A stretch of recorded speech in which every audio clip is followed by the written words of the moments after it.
Well, that didn't take Chef Tom very long. This man went out and already made a deal. 2 of them. Yeah, I was gonna say a couple deals. Don't sell me short. Guess you guys are gonna have to find out. Stay tuned.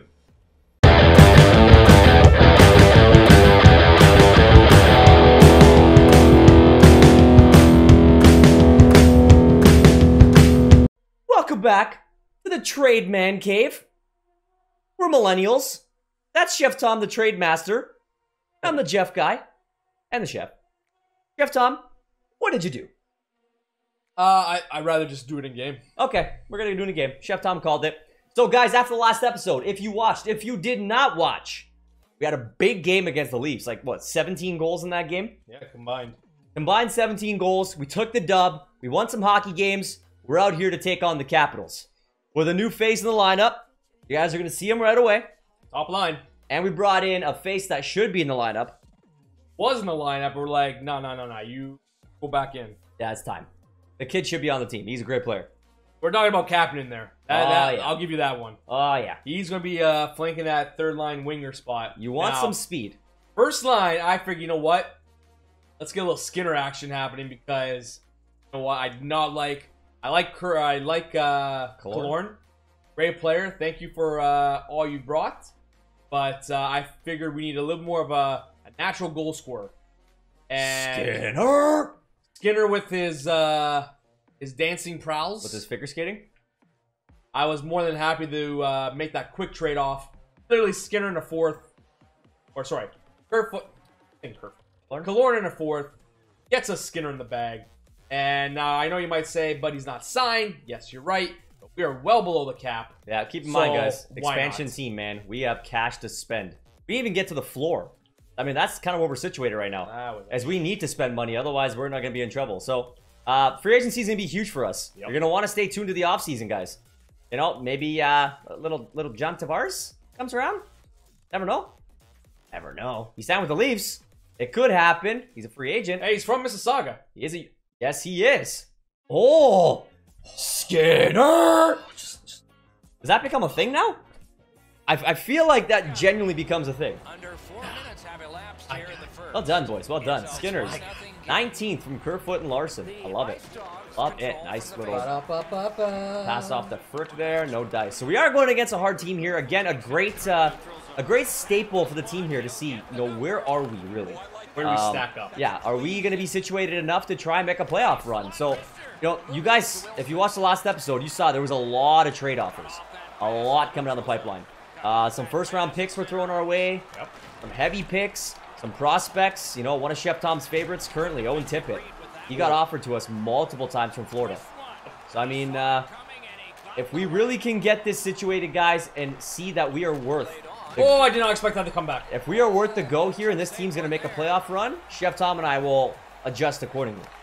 If this team falls out of contention, now we might want to look to just getting some young guys. We got Philip Zadina, our ace in the hole, as Chef Tom likes to call him. You know, coming down the pipeline. I think the kid's going to be phenomenal. He's already an 80, I saw. He's going to be something special for us. Oh, yes, he will. Just like he will definitely round out our top 6 guaranteed. I'll be curious to see... Well done, Bertuzzi. I'll be curious to see his next year progress / what we can get out of the draft this upcoming. This draft should be very good for us. We could likely have some top picks. But we'll have to keep track of that one, see how it goes. So again, guys, stay tuned for this offseason. It's going to be a fun one. I'm almost like excited to make the playoffs if we can do it in our first season, but almost not at the same time to get us into free agency and start picking up some guys already. Yeah, that's where you'll really see the turnover. Not turnover. That's a bad word. You're gonna see the quality this team could be and how quick we can make it happen. It's just it's hard to be stacked up against the Vegas Golden Knights, what they accomplish and what we are trying to do. Because, man, I mean, history was made having the Knights win, West last year. So, oddly enough, Jeff, continuing our Western breakdown. Oh, yes, that's right. How many? Las Vegas is our next team. How many do we do left now? We only have 5 left. 5 left. Starting nice. with Vegas. Starting with the Golden Knights, eh? Okay. What else can you talk about besides these guys just continue to achieve and achieve? I don't know what to say. Marc-Andre Fleury. Time and time again. Contention in for the Vezina again this year. I seriously thought his best days were on him when I think Pittsburgh thought so too. And man, do I feel like they would welcome him back with like open arms. Hell yeah. Right now. Oddly enough, with Gino hitting 1,000 points. Oh, the video? Yep. So good. Yeah. Flower came out. He's like, hey, you know, I didn't think you were going to be there considering in practice you barely get it on net. It's like you score no goals. I always save them. So good, man. So you gotta love that he still throws some pranks. Such a good character, to his old man. guys. Such a good character. You know, the Pittsburgh team, they came out and said after that, you know, expansion draft, like Marc-Andre Fleury was going to be a guy who they were terribly going to miss. Outside, you know, the fact of what he brings to on the ice, I think it's just as much what he brings to the locker room, off the ice, just general charismatic. If you guys ever had a chance to watch the HBO series, like while they were doing the Winter Classics and the Pittsburgh ones, like Marc-Andre Fleury was an absolute piss. Like I could not stop laughing every time he was on the screen. Like he's such a fun guy. I mean, it obviously worked out in Vegas' favor. He's been a large part of the success of that team. So well done on them for getting that draft. And I mean, that team's got, you know, they've got some talent, man. Like they got Oscar Dansk, they got Malcolm Subban. Like this team is not exactly set to be a one-trick pony. What's interesting to me about Vegas, and this is the only kind of little hiccup I think in their system now, is their top six meet incredible. Back in the offseason, they're like, you know what, we need to get deeper down the center. They signed Jan Stastny. Or Paul Stastny. Oh, yeah. Signed Paul Stastny. Great pickup, I think. Especially what he did in the playoffs with Winnipeg and that brief showing last. Fantastic. Stastny's thing is always health. That's all it is. Agreed. He stays healthy, it's a great deal. Turn that around this trade deadline and get the best player this trade deadline, in my eyes, Mark Stone. And sign him to a long-term deal immediately. Like, that second line is deadly. And, like, they added Pacioretty in the offseason. Who I'm not a fan He's of. on that second line. Not loving it. He's, I don't think he's shown what they expected from him. And he didn't have a great season last year with Montreal. So, I mean, I'm not in on the Pacioretty piece. That, for me, was not a good deal for them. I just think that second line, they really hit a home run with what each player brings. With Stastny, Pacioretty, and now Stone. I think it's a great mix. My only concern with Vegas, but I mean, they're not built to just win this year. They're built to win, like you kind of mentioned with the goalie front, like sustainably for the next little while. And their prospect pool is kind of run dry. With that Pacioretty trade, losing Suki, Stone trade, losing Branson on the back end. Well, keeping in mind, though, like, this team was only drafted 1 year. I know, but they had, like, what was it, like 3 first-round draft picks? But the problem is, you're in Vegas, you know what I mean? Like, you're in an entertainment capital of the world. Like, people want to be entertained. And how do you follow up making the Stanley Cup final outside of we need to contend, we need to get players to win now? Agreed. But I think they chose the... Ultimately, what I'm saying is I think McPhee is doing a great job there as a general manager. Is he ever? Is he ever? You know, what he has built there in the short 2 years has been incredible. It's not even... It's not human. Ridiculous. And the fact that they were able to keep Cody Glass? Cody Glass, big player for them. I mean, I think he's going to be phenomenal for them. Cody Glass or Cody Eakin? No, Cody Glass. I think he'll be phenomenal for them when the time comes that he makes his jump to the show. You know, defense to me, there's a couple of plugs. I mean, nothing that an offseason can do, apparently, with... I think their offense is scored up really awesome. They got cash to spend, man. That's the thing. Expansion teams, right? The money's there. I think the only low thing I can say about Vegas is Carlson's taking a step back. A little bit, yeah. But expected, though. That team overachieved last year. And, I mean, a player of Carlson, knocking him, but he's not a perennial 40 goal. Not a perennial. The stars aligned for the Vegas Golden Knights last year. And again, even if they did half of what they did last year, can still find their way into the playoffs. It's a successful season. Because they seem like a team, they're built to make noise in the playoffs. They got the size, the speed, the skill. They got the systems with their coach. I mean, I expect nothing less from Vegas than to have a great playoff run if they can officially crack the playoffs again. Which I think they're in well contention to do. I don't see them by any means. So, you know what, Vegas? Great for you guys. Like I said, I'm glad you guys were able to keep Cody Glass. I think he will be a stud when he does make the show. Other than that, Moving on from Vegas to my team that I really support in the West outside Winnipeg, who we'll get to. Nashville. And Nashville really kind of, they went in for it, I think, this offseason. Or sorry, this trade deadline. I like the little tweaks that they made. I like the Michael. Yeah, I know. Tough. We're in a tight one right now. The Michael Granderson trade. Marcus Grant. I love that trade. I thought that was brilliant for them. Just shoring up that third line center position. A lot of upside. I mean, he's got a lot of size, or a lot of speed. I mean, a lot of skill. He's got finesse. He can shoot well. Got finesse. That should not. I mean, if there's no other franchise that preaches, show me a better plan. I mean, God. Eka Rene, those are lasers. All I'm going to say is, first game, 2 goals. Laser beam. It's like a shark with freaking laser beams attached to his head. My God, well done, Skinner. Going for the Hattie. That's, this trade's paying off already. As it ever. Boy, Skinner! Oh, on Skinner. Yeah, buddy. Oh my God. So on the trade front that we did see, I don't know if I can cover that. What's your opinion? I do like Ekholm. Always been Ekholm. He's a guy that I feel like we can really build upon. Again, this Nashville. Great contract too. Directing that one to Skinner. That puck is loose. Good defensive play. Shoots one. Oh, I was gonna have him beat again. Yeah, Nashville obviously defensively they're studs, absolute studs. Can't touch them. I think the only Achilles heel to Nashville is Rene eventually's got to slow down. I really thought this was going to be the year that he was going to slow down. Apparently, that's not. Well, but he's had some slow periods though this season. I mean, not to say that he's been stellar the entire year, but I mean, again, that's any goalie. But I think you're right. Like it's going to come down to the time where they need to turn it over. And Nashville, who has always been a goaltending, system factory of sorts, they got Saros coming on the pipeline. I'm a big Saros guy. So he's shown very well, especially during the times that maybe Rene was not at his best. And there was a lot of excitement there for him. He's a little undersized, which is a big difference for them because they've always had some larger sized goalies. But, I don't want to take a penalty. I'm going to be very, very interested in what the Nashville team does outside of these runs that they're having currently. Like, where are they going? What's the game plan for these guys? Like, are they going to go one-trick pony? Like, obviously, PK Subban's locked up. Yep. Ekholm's good there. He's locked up. Yeah, their core 4 are locked up for, I believe, man. the 2021 season. Ellis. First guy. Like, they're a good team. Good team. Well, I think the only hiccup that they can perhaps have is whether or not the transition from Rene to Ekholm will go.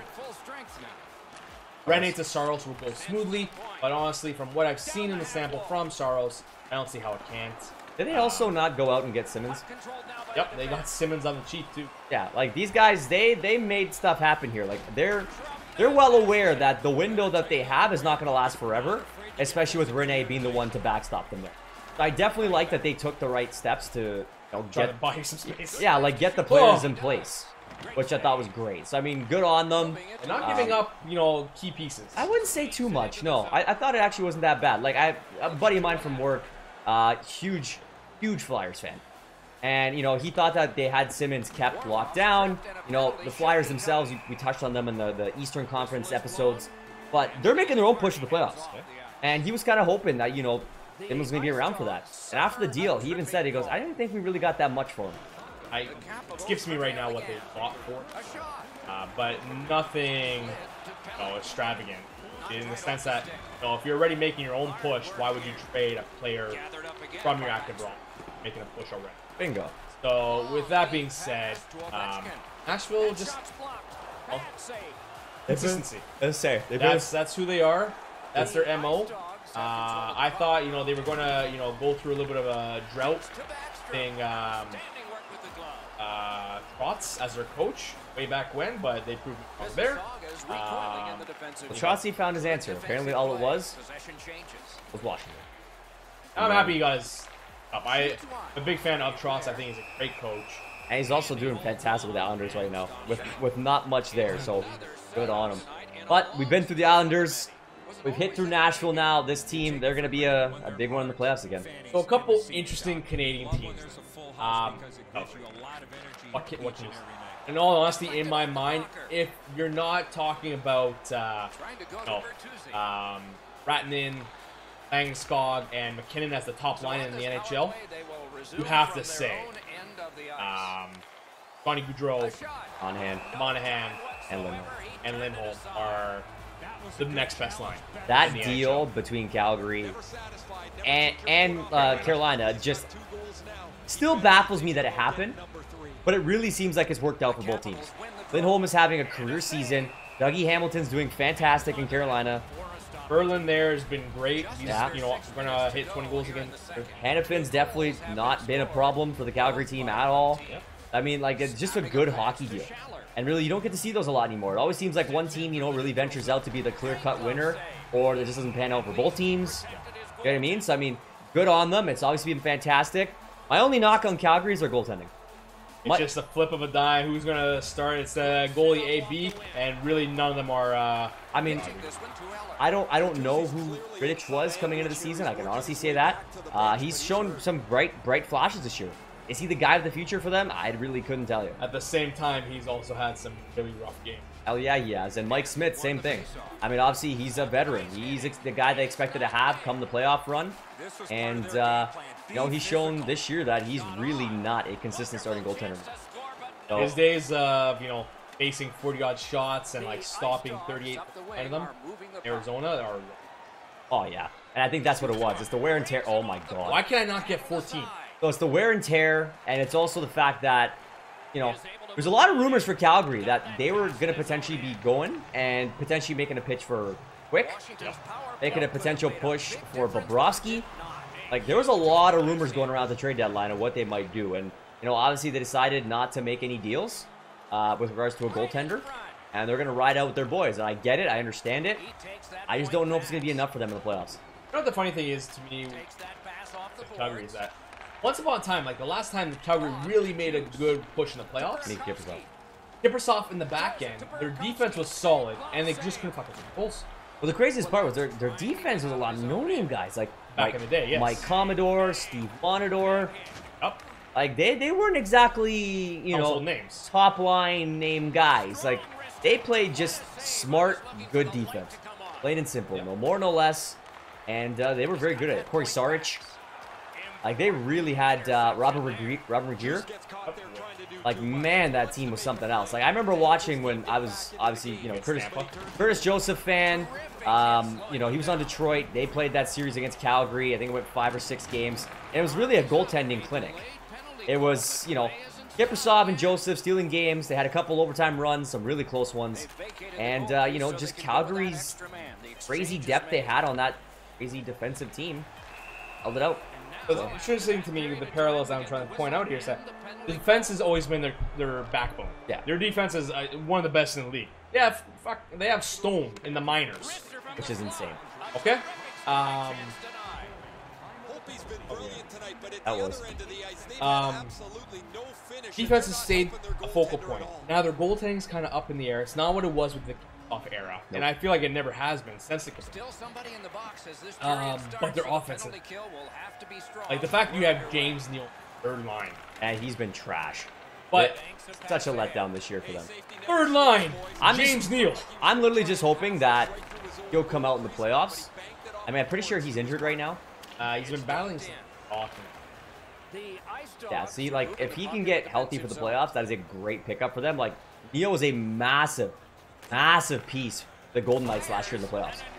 So if you can get that presence, that veteran presence going, I mean, plus, you can't forget about all his times with Pittsburgh in the playoffs. Like, he's a guy who's built for that. So I'm very... He can be a difference maker. He can. He'll score the goals for you, man, and that's what you need. You need a guy who can shoot the puck well. And, I'm hoping he can come back for them. I'd love to see Calgary make a run here. But the goal... How fun was that series way back when? Oh, it's great. With, everyone who... the game winner with Jelena always had to wear the green helmet, fire helmet. Man. That was great hockey. It was. Back in the day. And you know what? I was rooting for them against Tampa. I liked both teams. I'm not going to lie. I had no problems with Javi Bulin and Richards and Cavalier. Wow. But, oh yeah, he has. But, you know, it's a great series, great stuff. I think Calgary can make this push again, but really, who is stopping the...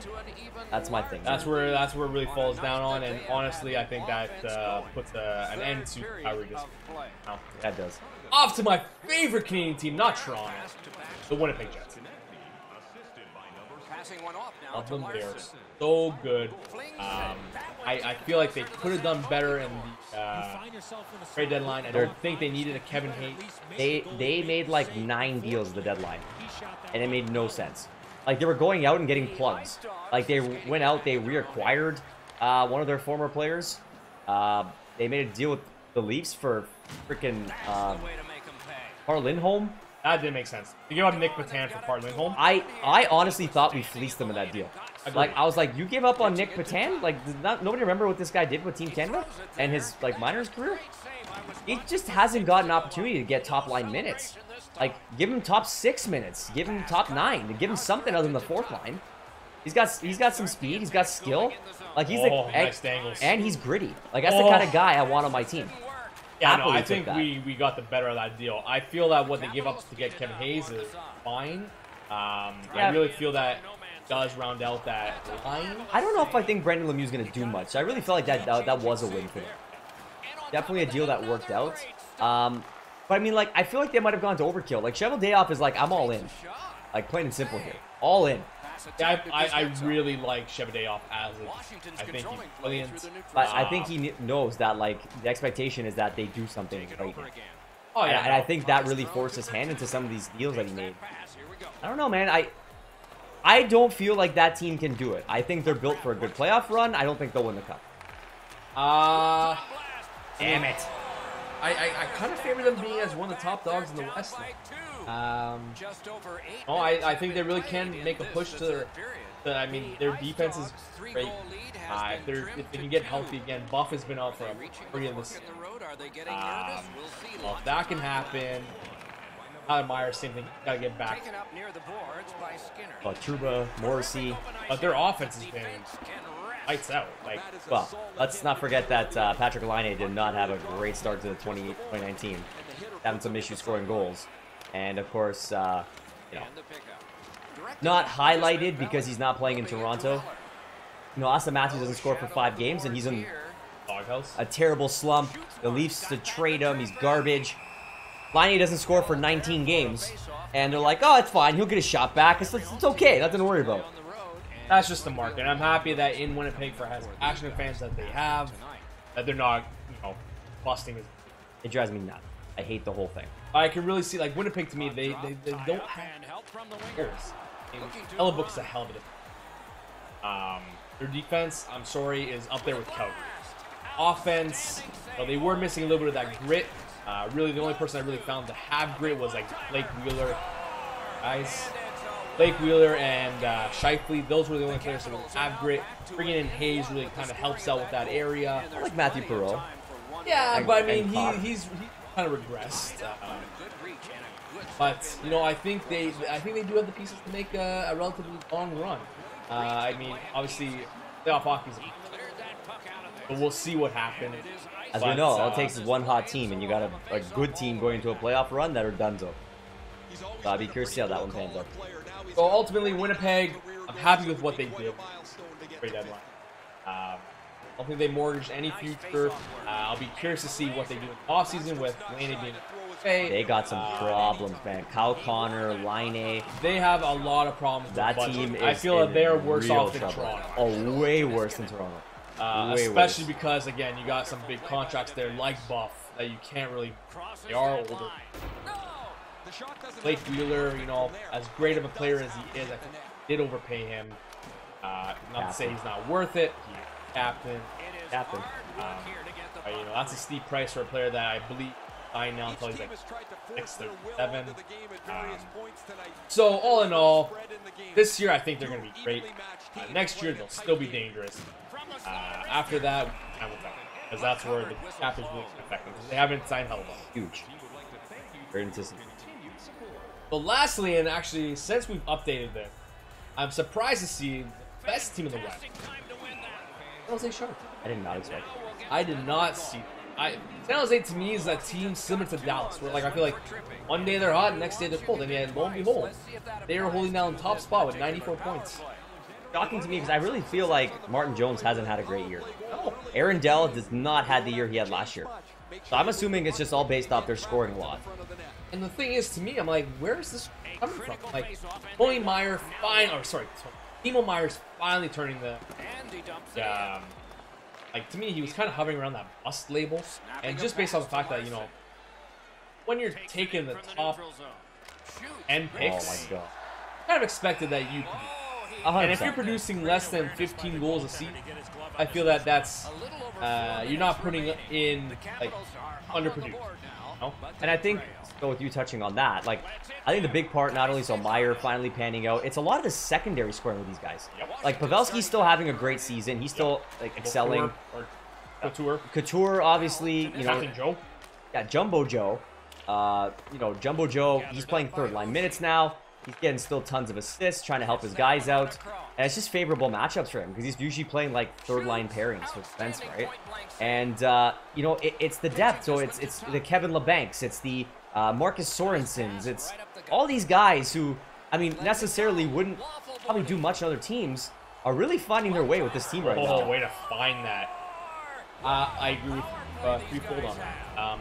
I think the most interesting to me about San Jose that, like, you know, offseason they had the biggest trade. They got Erik Karlsson, and I feel like I haven't heard his name yet. Here they are, first in the West. So he started off extremely slow, picked up like crazy, got injured, kind of been all over the place again. And I mean, Burns was the same thing. He started off very slow, and all of a sudden Burns took off, went into overdrive, and now, you know, he passed Morgan Riley. I'm pretty sure they're saying he's first in points, which I find is great. And like, Riley's been so consistent all year, playing top minute. Yeah, I don't know. I really feel like with a lesser parent. I feel like he's playing with Ron Hainsey. Like, sorry, you know, Burns, you've had some pretty quality guys you've got to play with. Yeah, you got Vlasic, show some love. Carlson. I don't know, they're another good. Well, they're top 4. I mean, it's. Oh, way to kick that out. To be honest, I fully think that San Jose will be another bridesmaid. Unfortunately, I feel like they can never. And you know what? In all honesty, it's just I don't trust Jones. That's all that really means. I don't trust Jones. I still don't know where the heck. I really don't. I'll second it. I know Timo Meyer is, I think, their goal scorer. Like, I think he's like hovering around the high 20s, maybe 30 at this point. Listen, but I'm. I agree with you. I really think the West, honestly, like that is what makes the league. So I really like what Vegas has done. So, goaltending with Fleury can't be. Remember what Marc-Andre Fleury did last year, going into that final series? Lights out, entire time. Didn't he post like a goal? He had less than 2 goals against going into the finals. I'm pretty sure it was like 1.7, whatever. Absolutely insane. Like going into the finals. I don't think there's ever been anything like it, to be quite honest. Not to that extent. Ginner, first game, 2 goals, 3 hits. Well done. That's what I like to see. Where would you get that from Killhorn? I don't know, man, but that's a great victory for us there. I say let's sim it up to the trade deadline. We won't even pick the next game. Yeah, it's going to be off air now. We're going to cut it. And then you guys are going to have to see what deals we decided to make, because we are now 2 games over 500. And we got a couple big games coming up here. We got Dallas, who's having a great season. Still about 8 behind. And LA. So let's see what these two provide us for our update. If we take 1 or 2, ideally you take both. But I mean, 1 or 2, considering how well of a team we are. Overtime loss. We got 1 a point out of it. Yeah. 1 point. Pro Scout. Scouty. We're going to be doing the work anyways. So we 2 got 2 overtime of 4 losses. points. So 2 points. We are still technically 2 games over 500. Technically. Where are we in the standings? And that's where, Jeff, you want to start your outro? Let's start getting the outro going here, guys. Chef Tom, I'm going to pull up the standing looks here. You guys know how we do it. It's the end of the episode. We thank you for being amazing viewers and fans, for watching our content. Hit the like button. Hit subscribe. Turn notifications on. Comment on the videos. Share the videos. If you got some like-minded MMC Nation, MMC fan people to come watch, that's how you get it done, guys. Come be with us, watch all of our content. We got some great stuff for everybody. And we try and keep it fun. We try and keep it light. That's the MMC way. Go check in the descriptions below, guys. You got some great write-ups. I put some time into that for you guys to keep that fun. You can go check out our social media pages. All the links are down there. Just click and follow. That's on Instagram. That's on Facebook, on Twitter, on Twitch, live streams. Come join us. Try and stream at least 1 to 2 times a week. We got a wide array of games played there as well. Most recently, Division 2 quality game. Love it. Come check it out. That is a Twitch exclusive. With Dying Light coming as well. Yeah, that's another exclusive right there. Can't wait for that. Yeah, we're just gonna just come out and chat with us, guys. It's a great opportunity to have some fun, chat about anything and everything across the sun. And of course, got another link for there before you for Redbubble. Got save some money on great products with MMC logos. They're always on sale. You should get that. Rep your boys. We're proud. Get a little phone case action, some t-shirts, some sweaters. You got your t-shirts. They got everything, guys, and it is awesome. Check it out, rep your boys. Last but not least, save some money. Clutch Chairz, our partners. We tested out the product. We loved it. We got lucky enough to be able to partner up with them and get a promo code to offer you guys, our fans, way to save some money. And that's all I got, Chef Tom. So what is your outlook? Just doing some quick math here. I know, we're on the outro right now. And you want to talk about things that we might highlight on the trade front. We in the league are giving up the most goals against per game. Maybe we tune into that defensive pairings. But goals for, we're not bad. We're hovering in the top 10. We're 7th in the league. So, ultimately, guys, thanks for tuning in. Love you guys. Hopefully you enjoyed our breakdown of the 31 team in the NHL. Yeah, man. Soon to be 32 Seattle. Can't coming wait. in 2021. Another fun one. Guys, we love you. Thanks for tuning in. We'll see you on the next one. Fingers crossed. We got some breaking news. Da-da-da, da-da-da.